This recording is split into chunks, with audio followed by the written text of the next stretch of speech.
The release of Starfield in 2023 marked almost 8 years in between single-player Bethesda titles. It was the biggest gap between games that we'd ever seen from the studio, and it led fans to nervously speculate about the future. Are we even gonna see The Elder Scrolls 6 in this decade? Will people even remember what Fallout is by Fallout 5? And where is the next Wayne Gretzky hockey game? We're going on 32 years now. This all prompted a lot of Bethesda fans to come to the same conclusion. Bethesda's release schedule needs to change. The gradual slowdown of the development process isn't unique to Bethesda. Across the industry, we've seen development timelines stretched longer and longer, with years-long delays and years of building hype. Games journalist Jason Schreier summarized this trend nicely in a single tweet, noting that the games that have just started production recently aren't even being made for this console generation, and are instead slated for the PlayStation 6 and Xbox Series Z, or whatever weird shit they come up with. The elongated development cycles we see today are caused by a few different factors, but the simplest is that the bar has been raised over the years. There's more graphical and technological work that goes into the games of today compared to the games of our childhood. Expectations are higher, and every game wants to be the biggest, best, most impressive thing on the market, so we gotta make sure that all the individual strands of Mario's hair are perfect. Every new game world needs to look absolutely stunning and feel cutting edge, unless it wants to get roasted on Twitter and written off as vapid trash. And that's not the fault of the developers or the consumers, it's just how product development works over time. Projects have become so big and so expensive that they're not just something you can crank out every other year anymore. You gotta give them time to cook.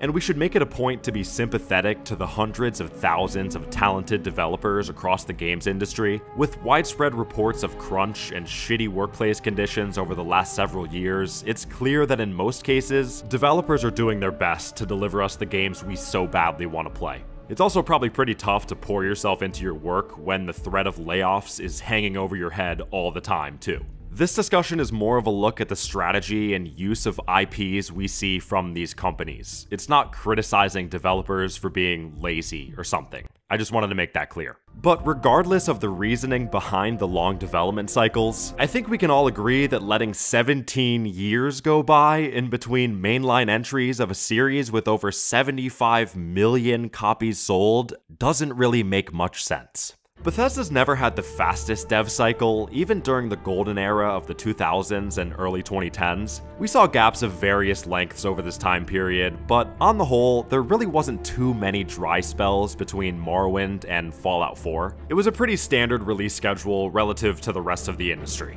The conversation gets stickier when we break things down by IPs though, and I think this is the more relevant discussion to be having. The gap between The Elder Scrolls 3 Morrowind and The Elder Scrolls 4 Oblivion was 4 years. Pretty reasonable. These are huge games. Between The Elder Scrolls 4 and 5 years. Again, reasonable enough. These are massive projects, we get it. The wait between Fallout 3 and Fallout 4, 7 years. Okay, that's kind of a long-ass time. I went from still wetting the bed to having to shave my face in that time. But even then, we understand. They're responsible for a few different IPs, these games still kick ass when they come out, it is what it is. And then, that's it, 2015. That's the last time we got a Fallout or an Elder Scrolls game.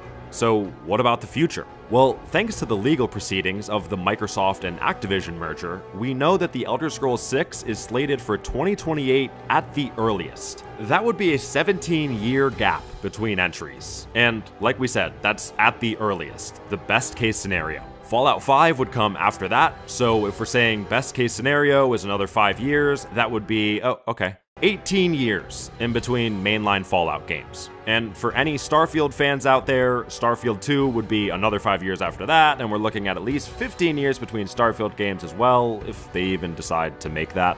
It's just not working, guys. That's way too much time between entries of franchises this big. And I don't mean too much time as in the games aren't gonna sell when they eventually come out. It's too much time in terms of not properly utilizing the IPs and capitalizing on their popularity. The Elder Scrolls and Fallout both have a massive following. Tens of millions of people absolutely adore these games and buy all the collector's merch and take time off of work to play them on release day. And it's unfortunate that the IPs are left dormant for years and potentially decades just because BGS is stretched too thin.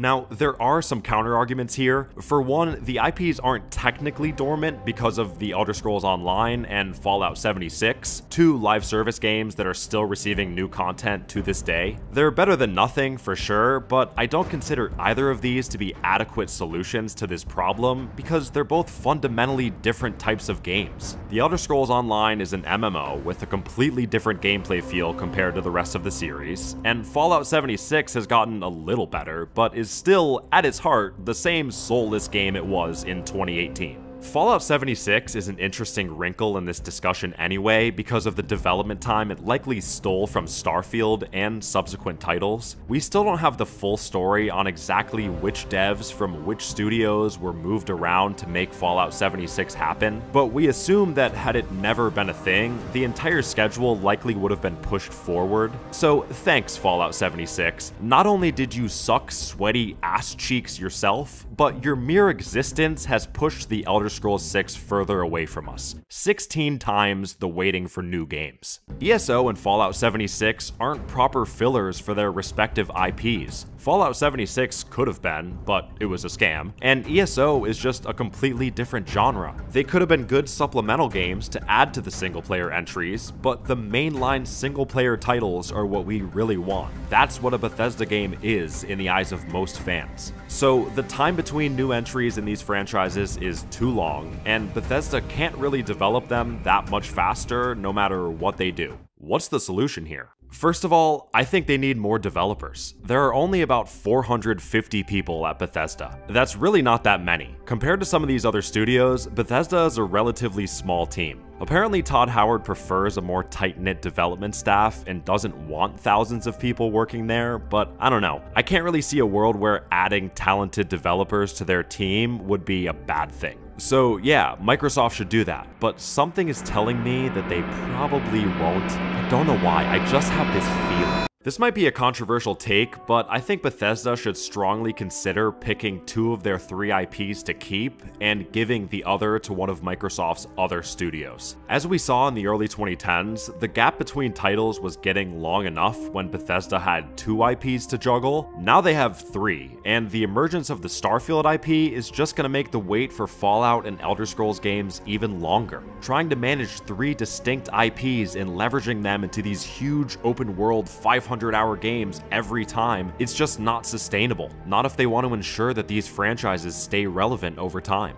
Now, as for which studios could take over the Fallout or Elder Scrolls or Starfield IPs, the choice seems obvious.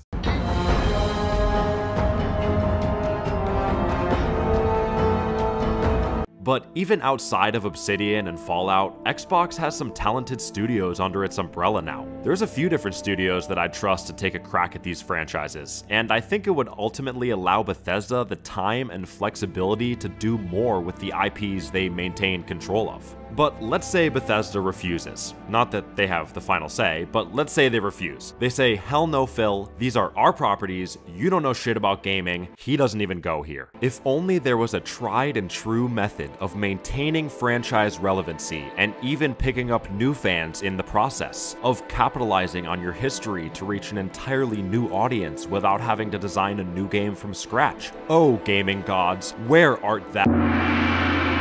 I'm honestly shocked that despite a decade of the gaming industry spamming remakes and remasters, Bethesda has not given a single game that treatment, outside of the 47,000 different editions of Skyrim, of course. Morrowind and Oblivion and Fallout 3 remakes would absolutely kill it.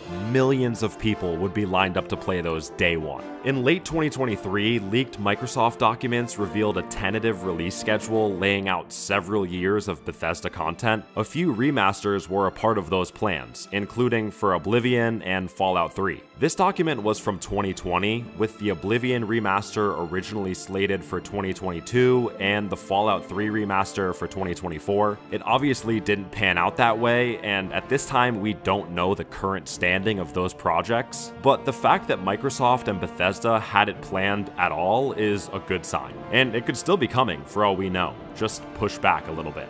Full remakes and remasters of their old games should be easy wins for these IPs. You're not creating them from the ground up, and they're something that another studio can handle. If you do it right, like the Resident Evil 4 and Dead Space remakes, it can feel like a brand new game. And all of a sudden, the wait for Elder Scrolls 6 doesn't feel as bad because we get a badass Oblivion remake that offers up years of fun. And that's not to mention that just like Resident Evil 4 and Dead Space and tons of other remakes, there's a lot of fans that started with Skyrim or Fallout 4 and have never even played the games from the 2000s. There's people that have never played a Bethesda game outside of Starfield. And I mean, I like Starfield, but we can do better than this. There's a brand new audience just sitting there for the taking that you don't even need to develop a new game for. Just have someone else make your old shit look pretty and collect all the goodwill. Like, seriously, I don't know how they haven't done this already. At the end of the day, I just think it's important for the Elder Scrolls and Fallout to not feel like they're in a content drought. These IPs are widely adored and very profitable. They shouldn't be seeing one mainline entry every 17 or 18 years. Whether it's another studio taking the wheel, or some remakes, or just expanding to be able to work on more things at once, something's gotta change. Can you tell I'm a salty Skyrim fan? I mean, I was 13 when that game came out. I'm gonna be in my 30s by the time we get the sequel. I get that it's not a priority though. I mean, it was a bit of a niche title. It only ended up selling 60 million copies.